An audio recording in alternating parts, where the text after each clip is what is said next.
Hello friend, my YouTube channel study with Barman में आप सबका स्वागत है। आप सब कैसे हो?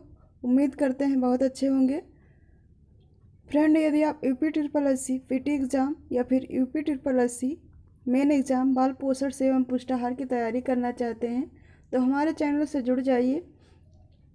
चैनल से जुड़ने के लिए करना होगा एक छोटा सा काम, यानी जो आपको रेड कलर का सब्सक्राइब बटन दिख रहा है उसे प्रेस करना होगा ताकि आने वाला हर वीडियो आपको सबसे पहले मिल सके। तो देर किस बात की, जल्दी से चैनल को सब्सक्राइब कर दीजिए और वीडियो को एक लाइक कर दीजिए और वीडियो को अधिक से अधिक शेयर कीजिए। फ्रेंड, अभी तक आपने अगर मुख्य सेविका का अभी तक फॉर्म अप्लाई नहीं किया है तो आप लोग कर दीजिए जल्दी से, क्योंकि लास्ट डेट तक आप इंतज़ार करते हो, हमें पता है। उसका इंतज़ार मत कीजिए, अभी फॉर्म सबमिट कर दीजिए, यानी अप्लाई कर दीजिए, नहीं तो बाद में सर्वर डाउन हो जाता है तो आपको काफ़ी प्रॉब्लम होती है। कुछ लोग का तो फॉर्म ही नहीं भरा, मतलब सबमिट हो पाता है सर्वर डाउन होने की वजह से। तो आप लोग देर मत कीजिए, जल्दी से अप्लाई कर दीजिए। चलिए शुरू करते हैं आज के सेशन का क्लास, जिसमें आप संधि पढ़ रहे हैं। संधि में आज लास्ट है संधि का।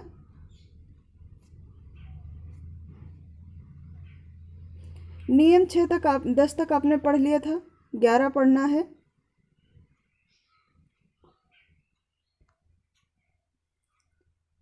ये आपकी व्यंजन संधि का नियम 11 है।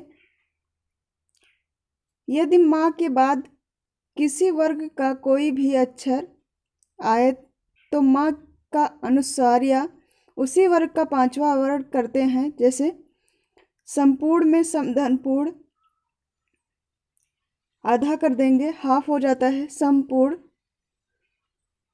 समुच्चय में समधनचय, संलग्न संकल्प में समधन कल्प, संतोष में समधन तोष। तो यहाँ पर देख रहे हैं, अभी जब आप संधि विच्छेद करते हैं तो आप समधन लिखते हैं, लेकिन जब पूरा उसका उसी वर्ग का पांचवा आवरण आपको क्या है,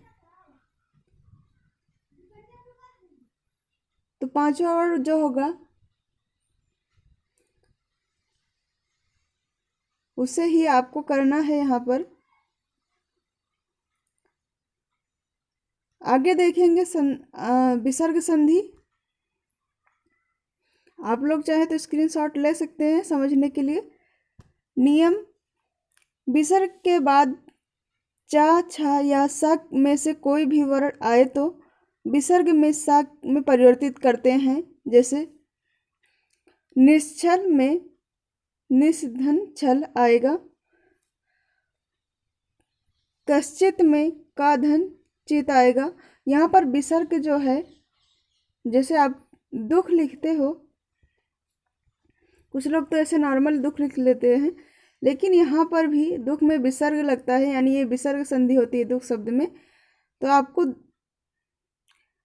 जो दा होता है उसके बीच में आपको विसर्ग लगाना होता है। शुद्ध रूप से या सही रूप से कहें तो दुख ये है लिखने का सही तरीका, लेकिन कुछ लोग ऐसे ही लिख देते हैं। आगे है नियम 2: विसर्ग के बाद निश्चल में, विसर्ग के बाद ट, ठ, का, खा या बाद में या पा, फा में से कोई भी वर्ण आए तो विसर्ग को सा में परिवर्तित कर देते हैं। जैसे यहाँ पर आपको सीधे बताया जा रहा है, जैसे आपने का लिखा, उसके बाद यहाँ पर विसर्ग आए तो उसके बाद का जो वर्ण होगा उसे सा में परिवर्तित कर दिया जाएगा नियम 2 के अनुसार। जैसे निष्ठुर हुआ, आपका यहाँ पर निष्ठुर है तो आप नी लिखते हो, उसके बाद यहाँ पर विसर्ग आ गया, तो ऐसे तो आप यहाँ पे आपको इस सा का प्रयोग करना पड़ेगा। जैसे यहाँ का, खा, पा, फा आया में से कोई भी वर्ण आए तो उसके विसर्ग के बाद जो है वहाँ पर सा शब्द का प्रयोग किया जाएगा। तो यहाँ पर आपको सीधे से सा लगाना है। अगर सा लगा है, आप देख रहे हो किसी भी शब्द में, तो आपको वहाँ पर विसर्ग संधि दिख जाएगी। विसर्ग संधि का नियम 2 दिखेगा। और ऐसे जैसे दुख शब्द लिखा है तो वहाँ पर तो आप सा नहीं लगा सकते ये वाला, तो वहाँ पर खा ही रहेगा। तो ये आपका नियम 1 के अंतर्गत आएगा विसर्ग संधि में। अगला है नियम 3। विसर्ग के बाद ता था या सा में से कोई भी वर्ग आए तो उसे विसर्ग के स्थान पर, यहाँ पर छूट गया थोड़ा, चलिए देखते हैं नियम 4। विसर्ग के पूर्व आ और बाद में आ आए या वर्ग का 3, 4, 5 पांचवा व एवं अंतस्थ व्यंजन में से कोई वर्ण आए तो विसर्ग को ओ में परिवर्तित कर देते हैं। तीसरा, चौथा, पांचवा, पहला दूसरा छोड़कर तीसरा, चौथा, पांचवा और अंतस्थ व्यंजन में से कोई वर्ण आए तो उसे विसर्ग ओ में परिवर्तित कर देते हैं। जैसे मनोज शब्द है, यहाँ पर ओ में परिवर्तित करना है तो मना धन ओज है, मना धन अज जा है, ओनली जा है यहाँ पर। तो यहाँ पर जो आपका ये विसर्ग है और ये तीसरा, चौथा, पांचवा कहा जा रहा है, तो आप सीधे वर्ड को पहले याद कर लीजिए। ता, था, दा, धा, ना, तो पांचवा, ये पांचवा वर्ड आएगा आपका ना, मना में। तो इसके बाद जो है यहाँ पर ओ लगा देंगे। जैसे ना है तो वहाँ पर ओ लगेगा इस नियम के अनुसार, चौथे नियम के अनुसार, तो वहाँ पर मनोज शब्द का निर्माण होगा। जैसे ही आप मना धन जा लगाएंगे वहाँ पर ओ में परिवर्तित किया जाएगा, तब यहाँ पर मनोज शब्द का निर्माण होगा। अगला है हमारा नियम 5। विसर्ग के पूर्व में या फिर आ को छोड़कर कोई भी वर्ण आए, कोई भी स्वर आए और बाद में दीर्घ आ वर्ग में 3, 4, 5, तीसरा, चौथा, पांचवा वर्ण विसर्ग में रा में से परिवर्तित कर देते हैं। इसे रा में परिवर्तित किया जाएगा। जैसे निराधार में निधन आधार, तो इसे रा में परिवर्तित किया गया, आ को रा में परिवर्तित किया गया है।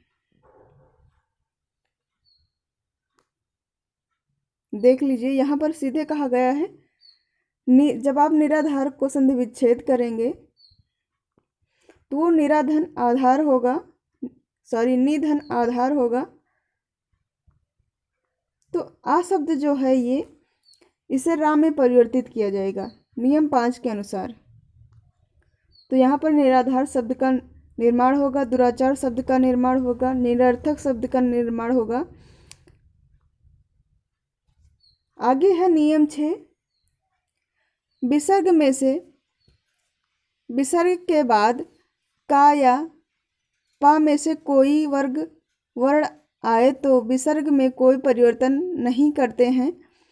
जैसे प्रातःकाल, तो यहाँ पर नियम 6 में का आए या फिर पा आए या फिर ता आए, इन सब में जो है कोई परिवर्तन नहीं होगा। इसमें सीधा सीधा विसर्ग के बाद कोई भी वर्ण आए तो उसमें परिवर्तन नहीं होता है नियम 6 के अनुसार। जैसे प्रातःकाल में आप देख सकते हो, यहाँ पर एग्जाम्पल, प्रातःकाल में विसर्ग लगा हुआ है और यहाँ भी जो है वो वैसे ही सेम टू सेम लिखा जाएगा, कोई अंतर नहीं होगा, यानी इसमें कोई परिवर्तन नहीं किया जाएगा। अगला है नियम 7। पुनः एवं अंतः के योग में विसर्ग को रा में परिवर्तित करते हैं। जैसे पुनः मुद्रण होता है, संधि विच्छेद करेंगे तो पुनः मुद्रण आएगा, पुनर्मुद्रण को। और अंतर्दोष में जो है अंतः दोष रहता है, उसी प्रकार पुनर्दोष में पुनः दोष रहेगा। तो जो है यहाँ पर विसर्ग जो आ रहा है, विसर्ग को रा में परिवर्तित किया जाएगा, यानी यहाँ से आपका जो विसर्ग शब्द है, यानी विसर्ग संधि का जो उसमें से वो है निकाल दिया जाएगा, वो आपके रा में परिवर्तित हो जाएगा विसर्ग। अगला है नियम 8। नमा एवं पुर नमा एवं पुरा के योग में विसर्ग को सा में परिवर्तित कर देंगे नियम 8 के अनुसार। जैसे नमस्कार में यहाँ नमाधन कार आएगा तो इसे सा में जो यहाँ पर विसर्ग है उसे सा में परिवर्तित कर दिया जाएगा। जब आप संधि विच्छेद करते हो तो वहाँ पर आपकी विसर्ग लग जाता है, और जब उसे आप सम्मिलित रूप से लिखते हैं यानी संपूर्ण शब्द, तो वहाँ पर आपका जो है वो विसर्ग है वो सा में परिवर्तित हो जाता है। इसी प्रकार तो आज का हमारा संधि विच्छेद पूरा यहीं पर कंप्लीट होता है। चलिए मिलते हैं नेक्स्ट क्लास में नेक्स्ट टॉपिक के साथ।